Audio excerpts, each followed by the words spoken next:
আমার লাইফে আমি যত বই পড়ছি আপনি তত সিনেমাও দেখেন নাই, এবং সে যত তাড়াতাড়ি একটা স্ক্রিপ্ট লিখতে পারে, এবং আমি যেটা জীবনে একবার পড়ছি সেটা ফটোকপি হয়ে মাথায় আছে। মাসুদ রানা কতগুলি লেখা হয়েছে জানেন? 450 উপরে। মাসুদ রানা সম্বন্ধে বাংলাদেশের কেউ কিছু জানতে চায় মাসুদ রানা সম্পর্কে, এটা আছে কিনা এটা আমাকে জিজ্ঞাসা করে। শরৎচন্দ্রের যে কোনো, আমি মেট্রিক পরীক্ষার আগে শরৎচন্দ্র সব কমপ্লিট করছি, মেট্রিকের পরে এইসব মাসুদ রানা ধরছি। শুধু আমার রবীন্দ্রনাথ পড়া হয় নাই, কারণ একটা বই পড়ছিলাম শেষের কবিতা কিছুই বুঝি নাই, যার জন্য আর রবীন্দ্রনাথ ঝুঁকি নেই। হয়তো আমি অল্প বয়সে পড়ছি, বুঝি নাই, এখন পড়লে হয়তো বুঝতে পারবো, কিন্তু এখনো আর সাহস হয় না।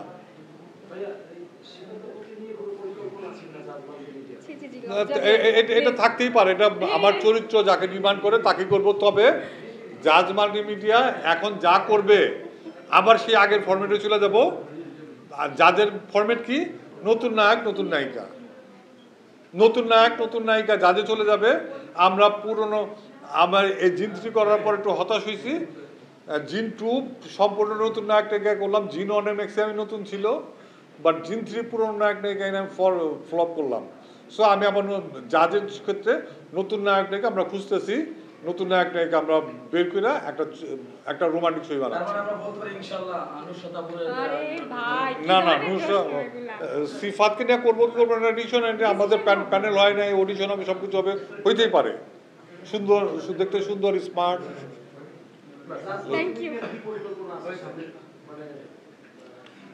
আমরা রিসেন্টলি একটা হান্টিংয়ে যাব, নতুন হিরো নতুন হিরোইন, এটা হইলেই আমরা একটা ছবি আরম্ভ করব, এই শীতের আগে আরম্ভ করব।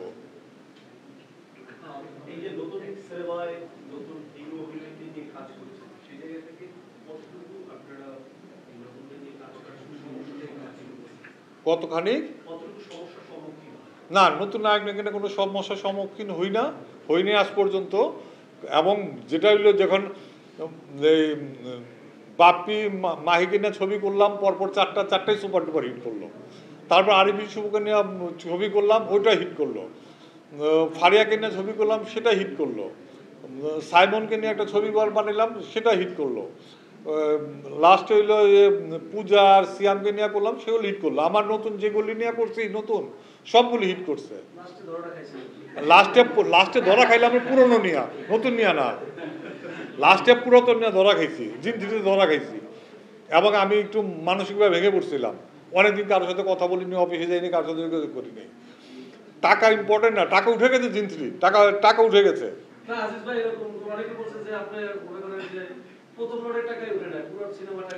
আবার হলে থেকে টাকা উঠতে হবে না।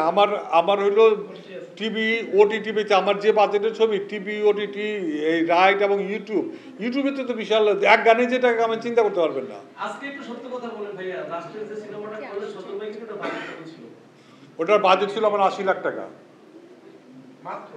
হ্যাঁ, 80 লাখ টাকা। তো আমার তো ছবি বানাইতে, আমরা তো জানি কোথায় কি খরচ করতে হবে, কোথায় কি করতে হবে। এবং যে ছোট একটা ছবি বানাইছেন, আপনারা গান দেখছেন, ওই যে গানটা দেখলেন কি জানি, কন্যা,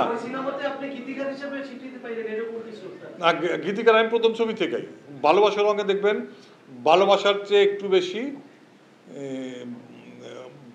ভালো লাগার চেয়ে একটু বেশি, ভালোবাসার চেয়ে একটু কম, তুমি এই গানটা আমার লেখা। সব ছবিতে প্রায় আমার গান থাকে।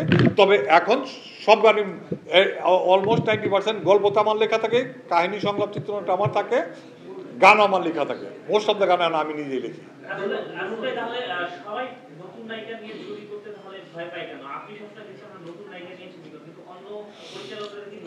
নতুন নায়ককে, একটা নতুন নায়ককে আনলে ক্যাম্পিং করে তার জনগণের সাথে সিনেমা মাঠে যাওয়ার আগে, হলে যাওয়ার আগে তার একটা প্রচার করতে হয়।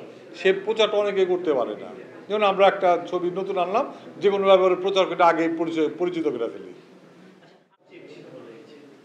আমার আপুর সব সিনেমায় ভালো লেগেছে। সবচেয়ে বেশি কোনটা নাম্বার 1 মার্কিং করলে? দহন তার ভালো লাগছে। বাংলা সিনেমার মধ্যে আমার বাবার গুলোই সবচেয়ে বেশি ভালো লাগে। বাবার সবগুলো মুভি দেখে যারা বাংলা এবং হিন্দি মুভিও দেখে না, ও বাহুবলী দেখাইতে নিশ্চয় একটু দেখা বন্ধ করে দেখে ফালতু মুভি। তার মানে আপনি বলতে চাচ্ছেন মানে মামুনি বলতেছে বাহুবলী ফালতু ছবি। বাবার ছবিগুলো তার ভালো লাগে, বাবার ছবি ভালো লাগে। না বাবার প্রতি সম্মান। না এমনিও দেখে ভালো লাগে, এবং সেই সবচেয়ে বড় ক্রিটিক। ঠিক আছে, ওকে, থ্যাংক ইউ, আল্লাহ হাফেজ সবাইকে।